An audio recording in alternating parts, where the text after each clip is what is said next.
Hello, everybody. This is Maya Chorengel, and I'm one of the co-managing partners of the RISE Fund, which at $5 billion in assets under management is one of the largest impact funds in the world, investing mostly in growth equity companies and with a very substantial play in FinTech. So it's my pleasure to moderate this panel today, featuring three amazing founders of purpose-driven startups who are true champions of the working class. All of them are bringing new financial power and access to everyday individuals. And we're going to go ahead and have an interesting discussion. So I'm going to start by introducing each panelist and asking them to tell us a little bit about how their companies are bringing democratization and access to opportunity. I'll start with Aaron Shapiro, who's in the bottom left of my screen, different, I guess, top right next to me. Aaron is the founder and CEO of Carver Edison. He's a former institutional investor for nonprofits, specializing in endowments and foundations, but he founded Carver Edison a few years ago to unlock compensation for the world's public company employees. Aaron, let me turn it over to you and ask you to tell us a little bit about the work that Carver Edison is doing and your vision for the company. Absolutely. Thanks for the introduction. Hi, everyone. I'm Aaron, founder of Carver Edison. We at Carver Edison build pioneering financial technology to help both employees have more opportunity than ever with less risk, but also to do it in a way that's shareholder friendly. As we look out at the world, especially with everything happening right now, income inequality is a huge issue. And what we do every day is we think about how we can solve or at least play a role in helping solve income inequality and do it in a way that adds value for public company shareholders at the same time. Super. Nice and succinct, and we'll get more into the details later. Let me turn next to Keith Smith, who is also a founder and the CEO of Payability. Keith started as an analyst at financial institutions, but effectively became a serial entrepreneur, founding several companies before Payability, including Big Door. And he and his co-founder landed, I think, on the idea for Payability after spending time in the ad tech space and seeing how some e-commerce sellers were really challenged because they had a lack of financing options. So, Keith, if you can tell us a little bit about what you're doing at Payability to start. Yeah, absolutely. Thank you, Maya. We started Payability 5 years ago, and really with the express mission to try to make sure that there was capital available for e-commerce sellers. And as we began interviewing what ended up being hundreds of e-commerce sellers, there was really a pattern that emerged, and it was that there's two types of e-commerce sellers when it comes to getting access to capital. It was the unserved and the underserved. There just really was not a well-served group of e-commerce sellers at the time. And at least part of that reason is just because these companies are typically small companies. They are typically online-only businesses. And as a result, they end up being very, very difficult to be able to risk assess for traditional finance companies as well as banks. Despite the fact that this is a market that was growing at north of 20% year over year, there were literally tens of thousands of new small businesses being created to be e-commerce sellers. It was still a market that needed capital, but it was massively underserved at the time. So we set out with a thesis that was basically, look, there's massive new data sets that are coming from these platforms and from marketplaces and retailers. We can build machine learning algorithms to be able to pull in that data, to be able to do a better job of analyzing, assessing that data, and ultimately be able to do a better job of risk assessing and pricing capital for these e-commerce sellers. That's what we've been doing and for the last 5 years, really trying to deliver on that thesis. So far, we've done a little over $3 billion in financing for e-commerce sellers and provided it to tens of thousands of e-commerce sellers to date. And just getting started, by the way, too. Yes, early days for all of these companies, but getting to some decent scale. Adam Roseman is the founder and CEO of Steady. Adam started Steady 3 years ago, I think after circumstances affecting his family made him realize how many Americans needed part-time flexible work opportunities to make ends meet. And he wanted to figure out a way to facilitate that Adam's personal background, he's a reformed investment banker, has also gone down the entrepreneurial path. And Adam, let me turn it to you to talk a little bit about the problems you're trying to solve with Steady. Thank you so much, Maya. So we view Steady as the income advisor for the low to moderate income population in America. We look back over the course of the last 30 to 40 years, and there's been tremendous investment that have gone into human resources management technologies for large enterprises that are providing for labor opportunities for workers. And that's led to a high level of efficiency from a corporate standpoint, even from a contractor standpoint. If you think about the development of Uber and the subsequent Uberization of enterprises of all sizes that have driven very substantial efficiencies for the purchaser of that labor. The end result is that in most of those instances, the worker has ended up on the short end of the stick. They've ended up with less hours. They've ended up with inconsistent hours. And from our perspective, what needed to happen is that there needed to be a collaborative data platform that was built to provide the worker with access to information in order to make the right decisions in order to optimize their income potential. So that's how we started Steady. It was born out of having a similar situation with both my mother as a child working multiple jobs, my father now during his retirement years. And we've been going at it for about 3 years and are pleased now to be helping about 2.5 million Americans. So all of these three companies are fantastic examples of the power of FinTech to work with folks who are, to use Adam's word, getting the short end of the stick, either in terms of access to jobs, in terms of wealth creation, opportunity and participation in equity compensation, or in access to financing and access to capital to grow their businesses. 2020 has been a year that has tested all of us. It was unexpected in its format. I think a lot of folks were expecting some form of recession to hit at some point, but the global pandemic has exposed a lot of the inequity in our economic system. And the economic challenges that have been, that we've all faced have really fallen hardest on lower income quintiles. And those who had been on the path to some form of wealth creation have seen a lot of that disappear. Job insecurity has increased and liquidity for small businesses has dried up. What I'd love to do is ask our panelists to talk a little bit about how 2020 has affected your business and your customers, sort of given all of these challenges. Maybe Keith, I can ask you to comment a little bit, because small business has been a lot of the focus of a lot of the stimulus work, et cetera, but financing has failed to reach a lot of companies. So tell us about your experience. Yeah, it's been interesting. And so obviously 2020 has just been brutal across the board for small businesses, kind of as a general rule. With our particular type of customers, because our customers are all e-commerce sellers, they were in a very different kind of group, and they were impacted very differently. And as a demand shift from consumers shifted from brick and mortar to e-commerce, specifically because so many of us were in quarantine or because we were trying to be distant, then all of a sudden that meant that our customers had significant increases in demand for their inventory and for their products. So they were experiencing a very different kind of situation. The challenges, though, were everywhere for these customers. A lot of times their supply chains had been impacted significantly.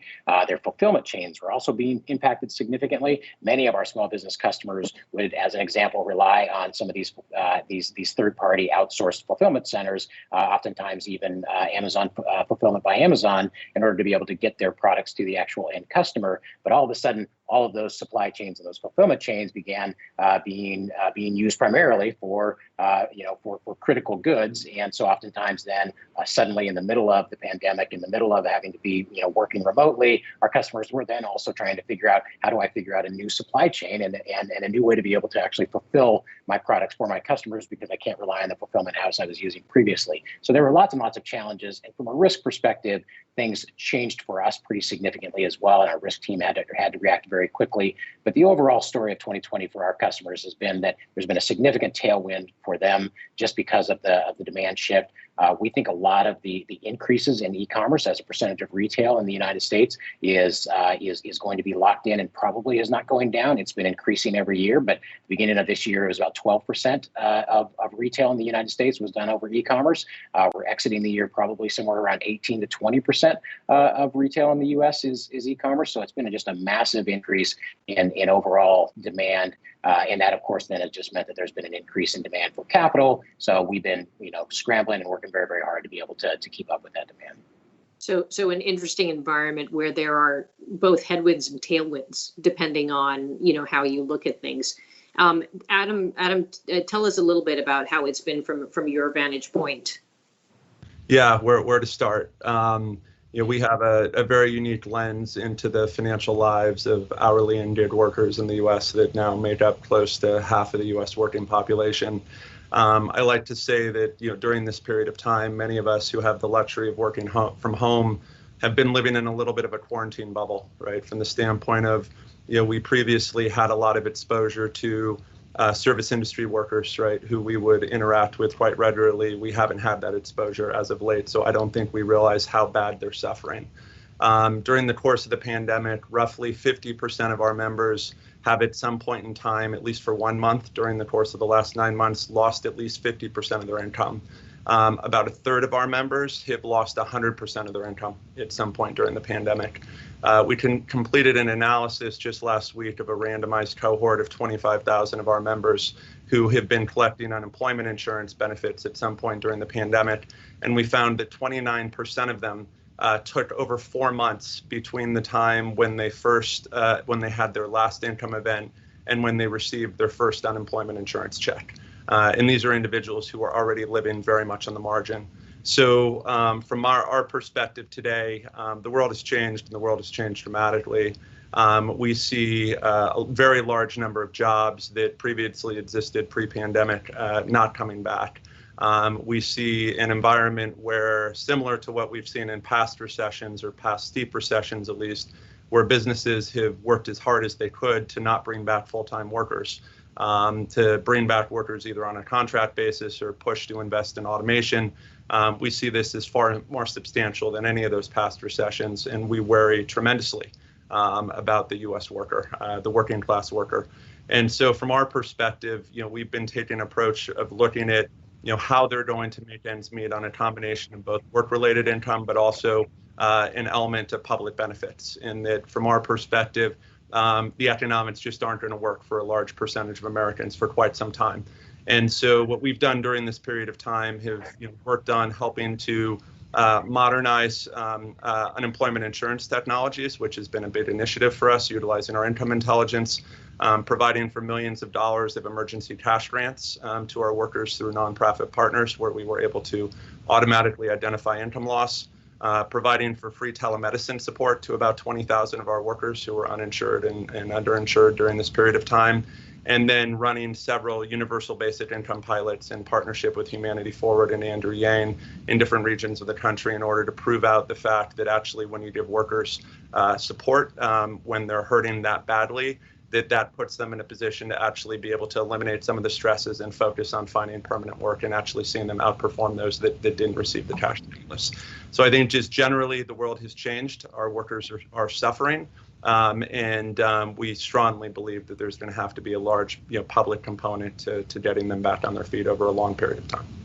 But interestingly, Adam, as you say, there's a coordination, if you will, between private and public as well to get people back on their feet. And I think both Keith in your words and Adam in your words, and this is teeing up Adam, Aaron, I want to say to top it all off is the incredible resilience, right, with purpose and mission-driven organizations when crisis strikes, for the economy, for our customer base. What more can we do to create value for them and to provide the services that are needed, even going so far as to think about what is the role of the public sector and how can we help organize, right, the flows of capital, or advocate for flows of capital. So, Aaron, tell us a little bit, again, given that you live in the world of public companies, which is a slightly different a set,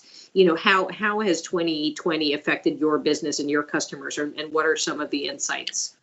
Yeah, and it's interesting how sort of the consolidation across industries has translated to us. So, of course, throughout the pandemic, as a lot of small businesses have unfortunately had to close, a lot of the jobs that have been hitting the market are from some of the big public companies. And the great irony of sort of the past couple months is, on the one hand, when you sort of look out at the world and look out at sort of the basic economics of what most people are living through, it's a really challenging time. And then you take a look at what's going on in the stock market, and the stock market is soaring. And as we think about what we do, cashless participation, our core product, makes it possible for employees of public companies to finally benefit from all of that equity creation that happens in the stock market.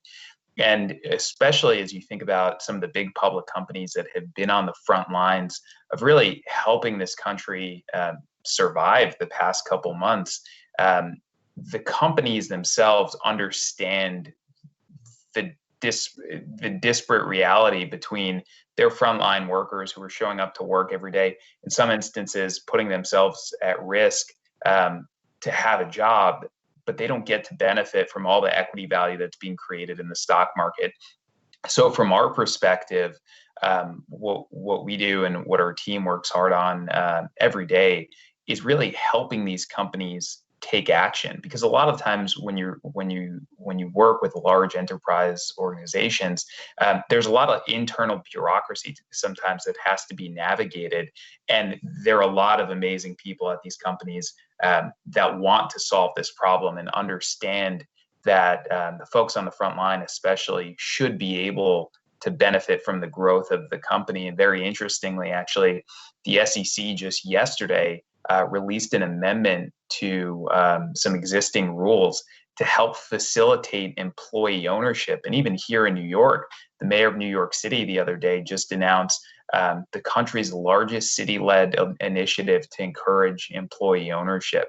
So it's such an interesting time, especially from a public company perspective, where a lot of the folks who unfortunately have had interruptions to their employment because maybe they've been working for small businesses, are now finding if they're able to work with public companies, and the public companies kind of understand that consolidation and want to make sure that all of the value that's being accrued from an equity perspective can be accessed by everyone at the company, not just executives.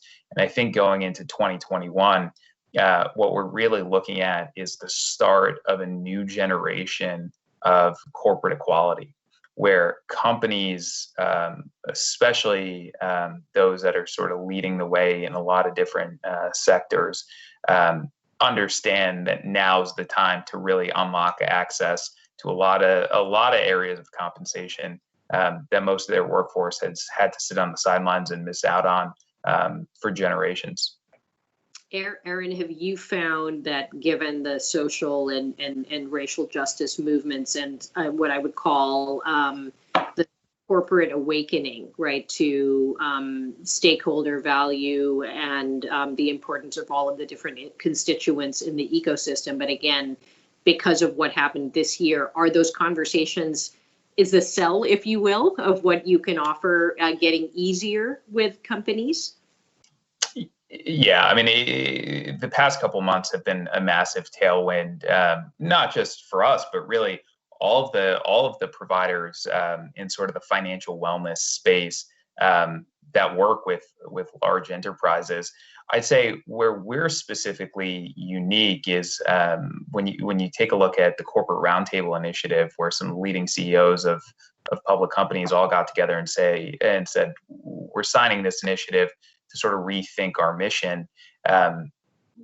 in a lot of ways, we're the how. We're the how that enables these public companies to act on actually fulfilling that mission. For a long time, the sort of philosophical alignment has been there where companies get it and they want to act, but there hasn't really been a set of products and services that allow them to act in a shareholder-friendly way. And I think we've been lucky to sort of build a new category of financial product that allows leadership teams at these public companies to say, yes, we're gonna do things that are good for our employees, not just because it's good for our employees, but also because it's good for shareholders in a really straightforward corporate finance way.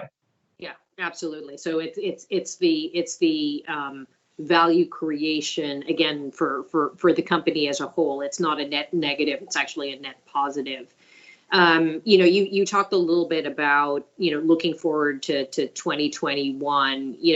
Adam, yours is a different model because it's largely direct to the end customer and helping the end customer. But what have you learned this year that sets you up to better serve your constituents in 2021? And again, you started to talk a little bit about that, but how can technology sort of advantage those who haven't gotten their fair shake?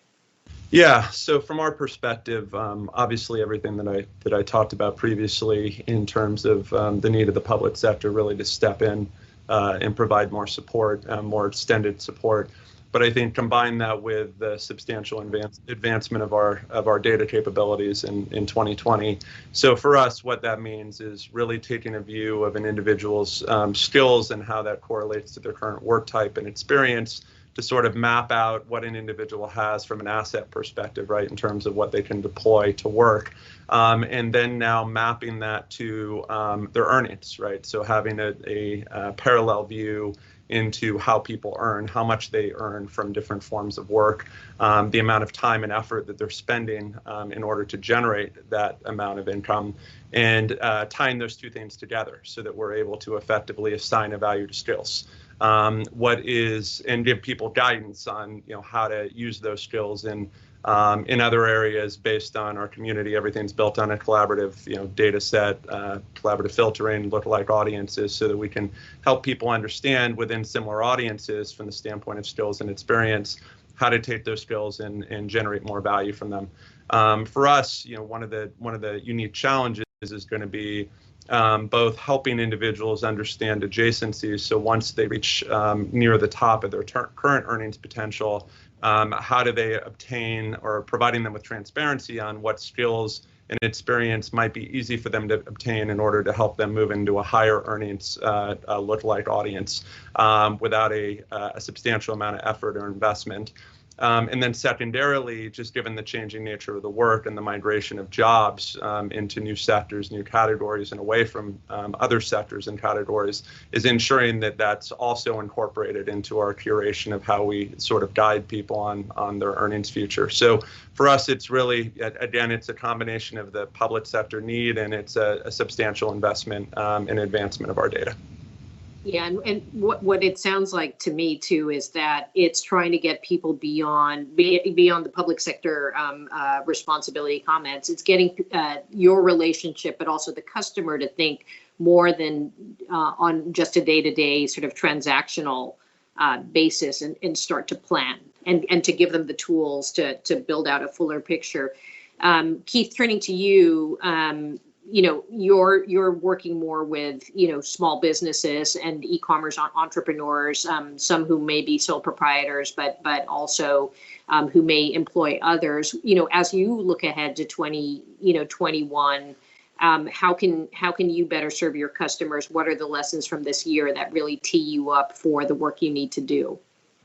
Yeah, there's definitely a lot of lessons from this year. I think some of them we're still trying to understand and be able to just kind of articulate internally, so that we can make sure that we take those lessons with us. But one of the first insights that we got that was really interesting is the amount of our customers that wanted to talk on the phone as soon as the country went into lockdown. And we've always had the approach that we said we want to make our phone number available. We want to be able to hear from our customers, especially in startup mode. That channel is just invaluable. And most of the other platforms that our customers are working with, whether they're selling on Amazon or another platform, or they're selling through Shopify, it's hard to get on the phone customer support if they are, saying, hey, there's a problem and this is impacting their business and they may not be able to sell in these moments, but getting somebody on the phone is hard. So we always kind of stood out a little bit, but it's interesting. We track the percentage and it was always around 48, 49% of our customer support tickets were phone calls, and the rest were email or other ways that they communicated with us. As soon as lockdown started happening in the country, we actually saw that number fall for 1 month, and then it jumped to 70%. And so there was almost a role of psychologist or maybe just simply friend that we needed to be during that period of time, because with small businesses, their business is personal. It's not like a job. This is, oftentimes the entire family is involved. But if the business does not go well, that is the paycheck. And so it is a very personal, very intimate kind of relationship to their business. And as a result, we saw that we needed to kind of respond in kind and make sure that we showed our humanity.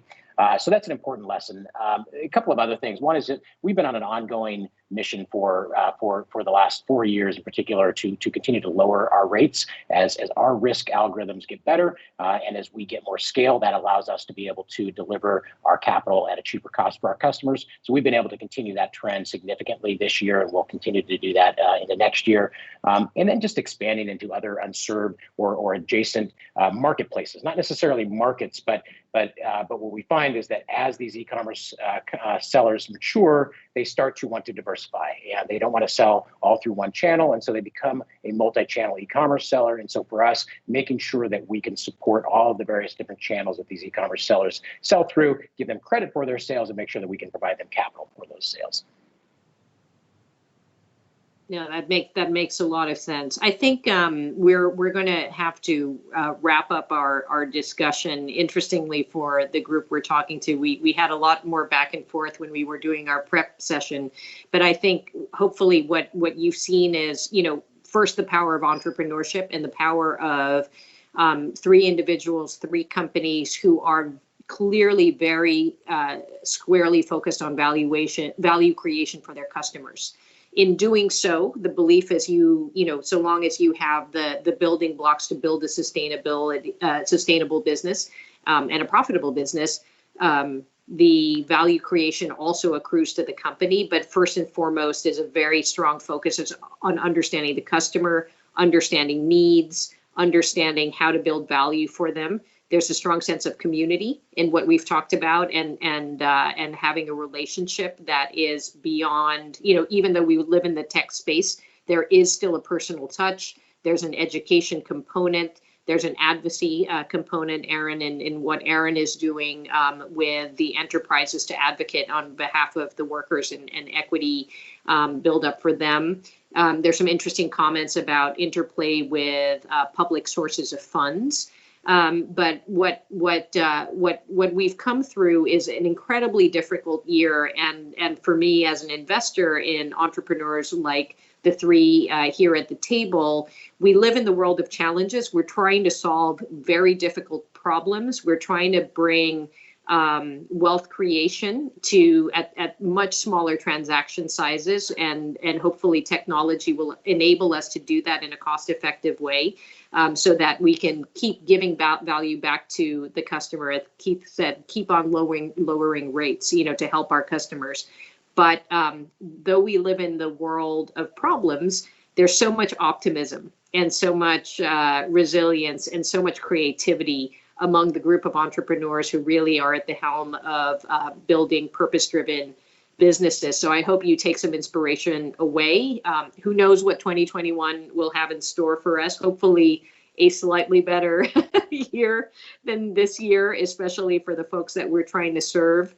But thank you for joining us today, and to my 3 panelists, thank you for the work that you do, and really appreciate your spending time with us. Thank you, Mike. Thanks, Mike. Great.